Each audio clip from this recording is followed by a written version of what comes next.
Night has fallen. The silence outside is absolute, but inside your mind there's a deafening noise that won't let you rest. You look at the ceiling, and the shadows seem to project all the fears of tomorrow, the bills that won't wait, and the crises that seem endless. It's as if your pillow has become a battlefield where peace is the first casualty of this silent war. But I want you to know that this video didn't reach you by chance of the algorithm, but by a purpose from heaven. There is a place of rest that doesn't depend on external circumstances, a refuge where anxiety loses its voice in the presence of the Creator. Right now, in the comments, I surrender my worries to God, and feel the weight begin to lift from your shoulders. Chapter 1. The Labyrinth of Thoughts. Anxiety functions like a dark labyrinth where every turn seems to lead us back to the same point of despair and anguish. You try to find a way out rationally, projecting 1,000 different scenarios, but your mind always chooses the worst possible outcome for the situation. This vicious cycle steals your vital energy and makes you feel exhausted before the day even begins. It's an invisible prison that tries to convince you that control over your life rests solely in your limited hands. When we allow these thoughts to dominate, we forget that there is a supreme intelligence that governs the stars and cares for the lilies of the field. Worry is, in fact, a form of prayer in reverse, where we meditate on the problem instead of meditating on the solution. You feel as if you are carrying the world on your shoulders, forgetting that the world already has an owner. This burden is not yours, and you were not designed to bear the weight of tomorrow with the strength of today. An anxious mind is an expert at creating false prophecies of defeat that never actually come true in your life. How many nights have you lost because of problems that, in the end, God solved in a way you never imagined? The emotional strain you are experiencing now is a thief that steals the joy of the present in the name of an uncertain future. You need to stop this flow of thoughts before they become a stronghold of disbelief in your heart. Imagine your mind as a garden overrun by weeds that choke the flowers of hope and faith. Every negative thought you harbor is a seed of anxiety that will blossom into insomnia, palpitations, and a constant tightness in your chest. If you don't filter what enters your mind, the world will dump all the garbage of fear on you. It's time to reclaim control of your inner peace and say, enough to this noise. God gave us a spirit of moderation and balance, not a spirit of fear that paralyzes us and makes us retreat. Anxiety tries to steal your identity, making you see yourself as a victim of circumstances instead of an heir to promises. When you understand that your thoughts are merely suggestions, not absolute truths, you will begin to walk towards freedom. You are not what your crisis says you are what God says you are. If you've ever felt trapped in this labyrinth of thoughts and want to find a way out today, like this video right now, your like is a sign that you're ready to trade mental confusion for clarity from above. God wants to clear your vision so you can see possibilities where before you only saw walls and blockages. The first victory against anxiety happens within us, on the battlefield of our own minds. Right now, take a deep breath and understand that you don't need to have all the answers to life's difficult questions. The secret lies not in understanding the path, but in deeply knowing the one who promised to walk beside you every step of the way. The labyrinth may be complex, but the guide who leads you knows every exit and every shortcut to your peace. Rest assured that you are being watched over by hands that never fail. Chapter 2. David's example in the cave. Imagine being hidden in a damp, cold cave, knowing that armed men are outside hunting your life. That was David's scenario, but what he wrote in that situation defies all human or medical logic. He declared that he would lie down in peace and soon fall asleep, for only the Lord made him dwell in safety. David didn't have a comfortable mattress, but he had God's promise. as his rest. His security did not come from the absence of pursuers, but from the absolute certainty that God was his shield and his citadel. He understood that anxiety is a fruitless attempt to guard what only God can perfectly protect. While the world around him crumbled, David's soul remained anchored to a rock that is much higher than any problem. He learned to sleep in the midst of war because he knew who his general was. Often your crisis feels like a cave with no way out, where the echo of your fears is the only thing you can hear. However, it was in the cave that David forged his character and discovered that God's presence shines brightest in total darkness. Your dark night is not a sign of abandonment, but an invitation for you to experience God's care on levels you've never felt before. You can rest now, because he who watches over you neither sleeps nor slumbers. If David had focused on the size of Saul's army, he would have died of panic long before any sword reached him. The secret to his peace lay in keeping his eyes fixed on the Creator and not on the creature that constantly threatened him. When you take your focus off the giant and place it on the Most High God, the giant becomes insignificant before the glory of the Lord. Your complete trust is what neutralizes the fiery arrows of fear. David teaches us that sleep is an act of faith and a surrender, acknowledging that tomorrow belongs exclusively to the Lord. By closing your eyes, you are declaring to the universe that you trust in divine providence to resolve what you cannot. It is a holy surrender where you admit that your wakefulness will not change the course of the stars, but your rest honors God. Let the Lord stand guard at the door of your heart while you rest. The peace that David felt in the cave is available to you today, regardless of the size of your bank account or the severity of your diagnosis. It is not a peace based on favorable circumstances, but on an unbreakable covenant with the Father of lights. You can face the longest night with the certainty that God's mercy will be renewed as soon as the sun rises. The Lord is your security and your eternal inheritance. I would like to invite you to subscribe to this channel now so that together we can strengthen your spiritual journey every day. By subscribing, you join a family that chooses faith over despair and peace over anxiety. Let's walk together, remembering that, just as David went from the cave to the throne, you too will emerge from this crisis to your purpose. Your victory begins the moment you decide to trust. Chapter 3, The Metaphor of the Boat in the Storm. Imagine for a moment a small boat being battered by gigantic waves in the middle of a furious, starless night. The disciples, experienced seafarers, are in a panic, struggling with all their might to stay afloat, screaming in fear. Meanwhile, in the back of the boat, on a pillow, Jesus sleeps soundly, in a peace that defies the logic of chaos. The contrast here is clear. The men looked at the waves, while peace herself rested in authority. Often your life seems exactly like that boat, tossed from side to side by winds of bad news. You desperately try to bail out the water that's coming in, try to control every variable, but you feel that shipwreck is only a matter of time. Anxiety grows when you forget who the passenger is traveling with you on this difficult journey.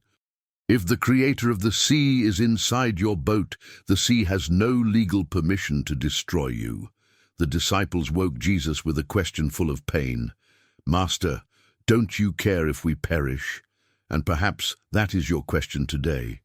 You may feel that God's silence in the midst of your crisis means that He doesn't care about your suffering. But the truth is that Jesus wasn't sleeping out of indifference. He was sleeping out of absolute trust in His Father's command. He knew that no storm can sink the one who owns all life. The secret to sleeping through the storm is not ignoring the wind, but recognizing the authority of the voice that can rebuke it. When Jesus stood up, He didn't use human tools. He simply released a command: be still, be quiet. Immediately, chaos turned to calm, and the disciples' fear transformed into reverent awe and profound peace. The same word of authority is being released over your life and your home at this very moment.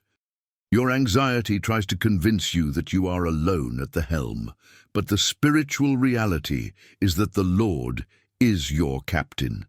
He didn't promise that the sea would always be calm, but he guaranteed that the boat would reach the other side on firm and safe land. The purpose of the storm is not to drown you, but to reveal the power of God that you would never know in calm waters. Every wave that frightens you is an opportunity to see the miracle of deliverance. If you are battling a turbulent sea in your health, finances, or family, remember that Jesus' sleep was proof of his victory.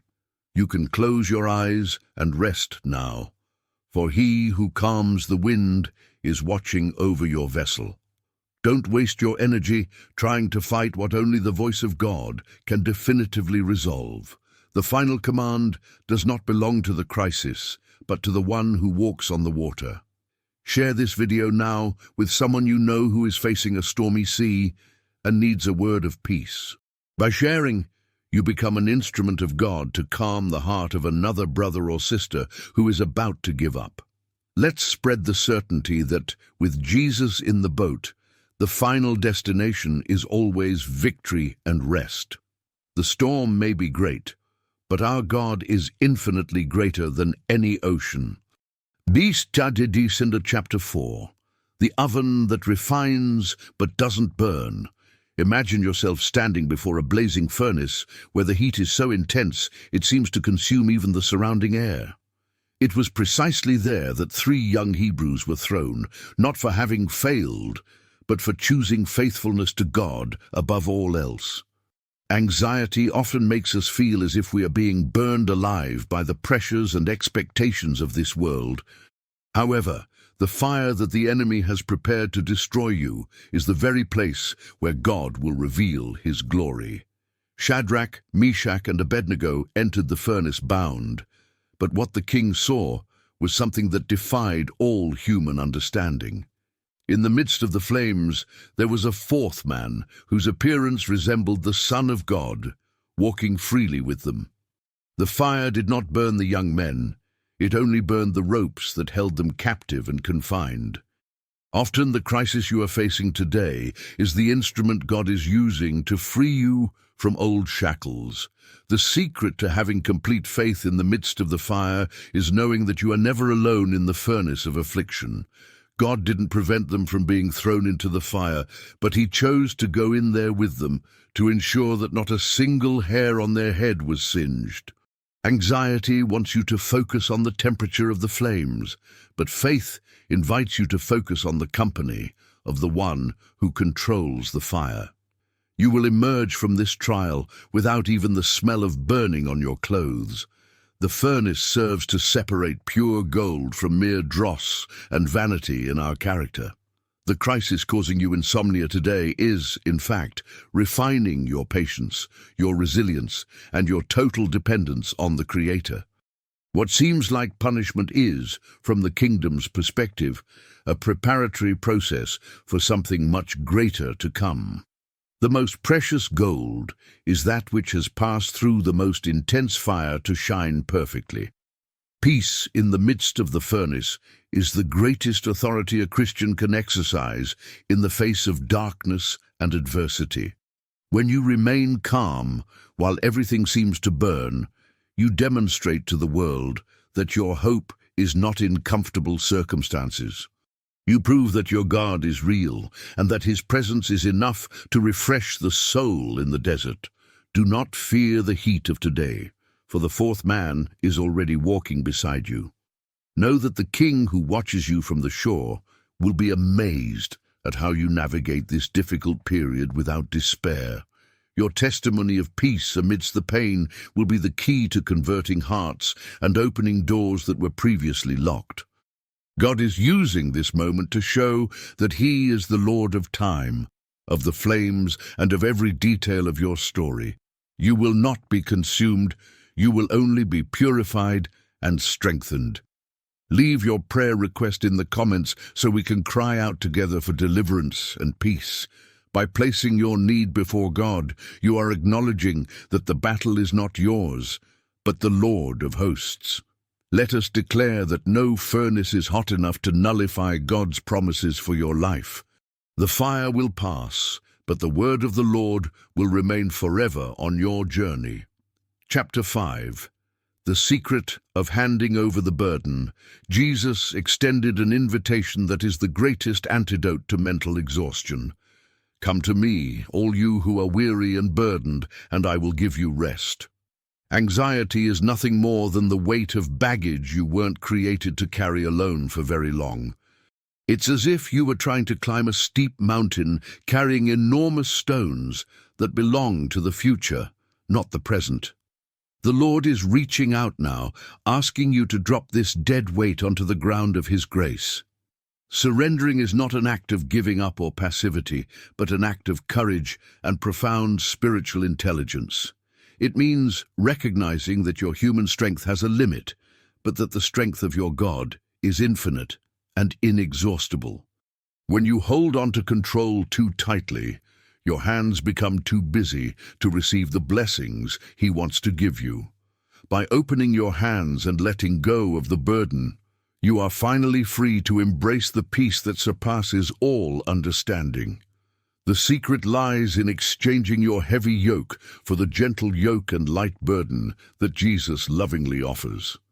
A yoke was a piece of wood used to unite two animals, ensuring they walked at the same pace and in the same direction. By accepting Jesus' yoke, you are not alone. You are walking side by side with the one who knows the way. He pulls most of the weight, while you simply learn to follow His calm steps.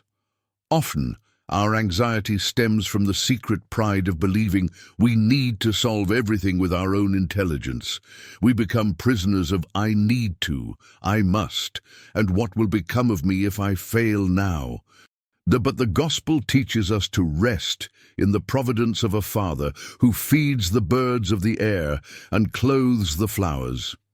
If He cares for such small details in nature, imagine what He will do for you, His beloved child. Imagine you are handing God a sealed box containing all your worries, fears, and uncertainties about tomorrow.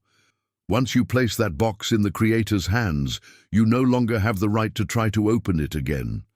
True surrender requires you to trust that He knows what to do with the contents of that box better than you do. Rest in God's competence, for He has never lost a case and has never failed a child.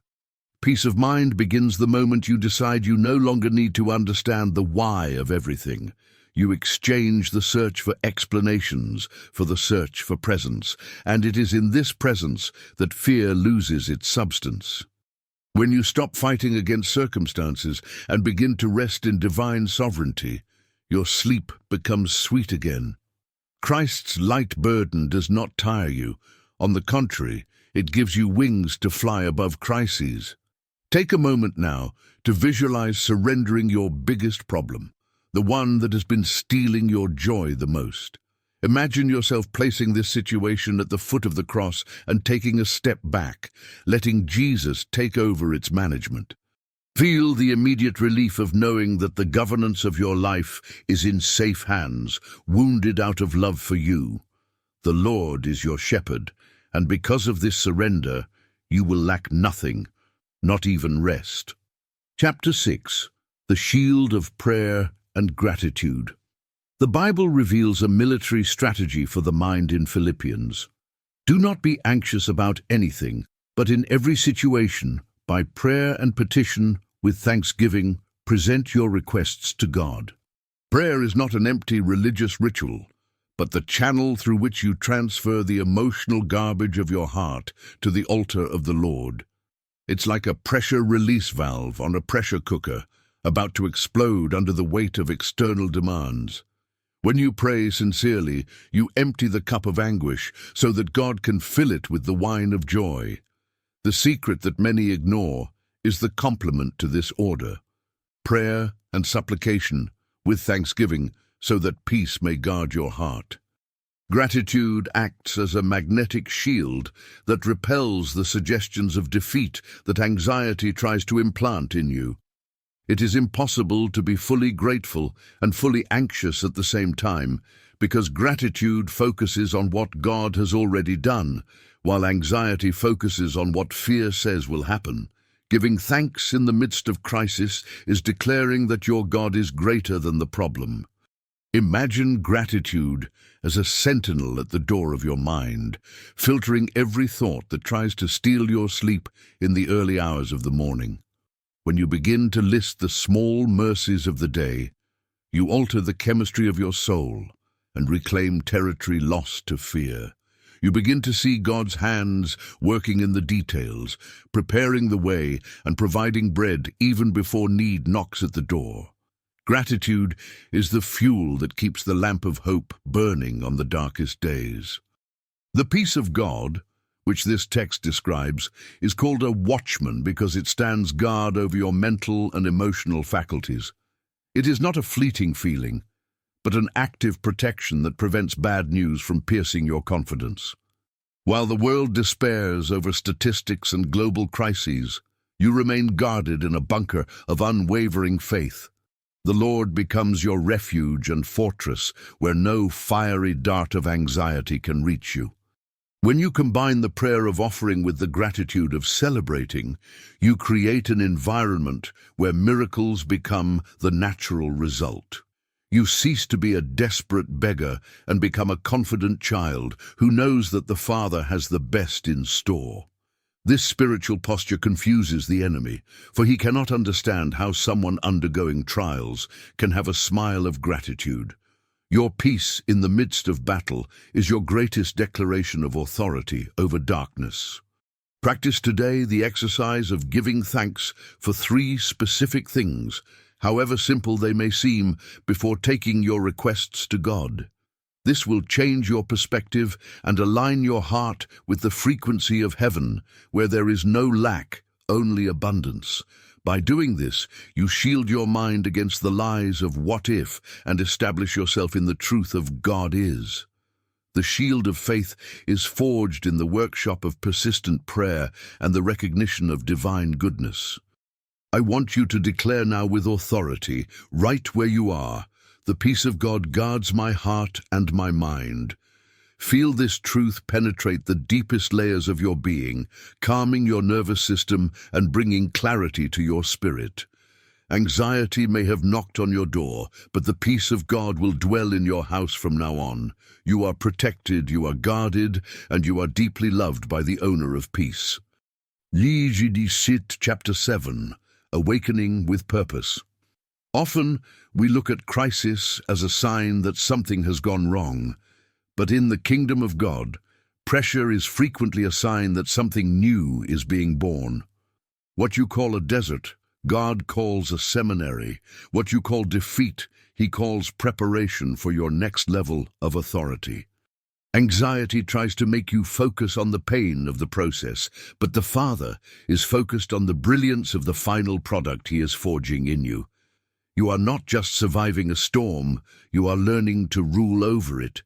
The crisis that steals your breath today will be, tomorrow, the foundation of your most powerful testimony to help others who are in the same predicament.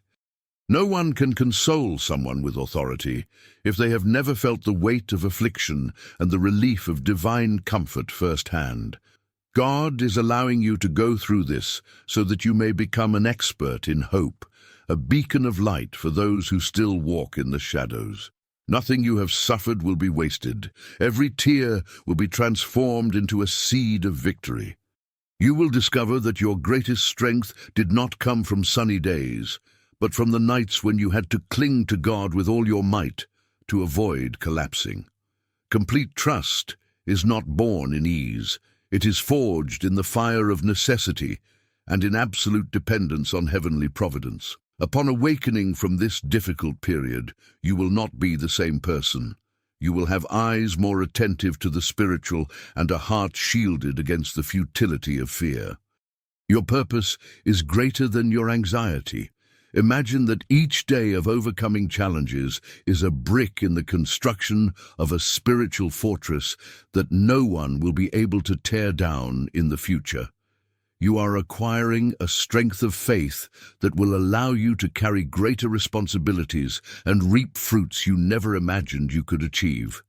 The crisis is merely the temporary backdrop for the eternal manifestation of God's power in your life and through you. Do not judge God's plan by the current chapter, for the author of life has not yet finished writing your story. From today onward, see your difficulties as opportunities to witness the impossible unfold before your eyes. For it is at the end of human strength that God's work begins. You were chosen to be a winner, and a winner is only crowned if they have faced and won real and challenging battles. Fear now gives way to a holy expectation of what God will do next, transforming your groaning into a shout of joy. You are being trained to reign, not to be a slave to worry. Understand that the Lord is redirecting your path and clearing it of everything that does not serve your growth. Sometimes God's no for our comfort is God's yes for our prophetic destiny and our salvation. Accept the process with your head held high, knowing that He who began the good work in you is faithful to complete it until the great day. Your awakening will be marked by a clarity of mission that will dispel any fog of uncertainty. Activate notifications now so you don't miss any of our upcoming messages of healing and spiritual guidance. By doing so, you position yourself to continue receiving the nourishment that sustains your soul and keeps your faith burning. We are building a community of purpose, where pain is transformed into power and crisis into opportunity for growth. Your next level of peace and fulfillment begins with the decision to not allow anxiety to dictate your future. Conclusion. Now, as my words come to an end, I invite you to close your eyes for a moment and feel God's peace flooding your room.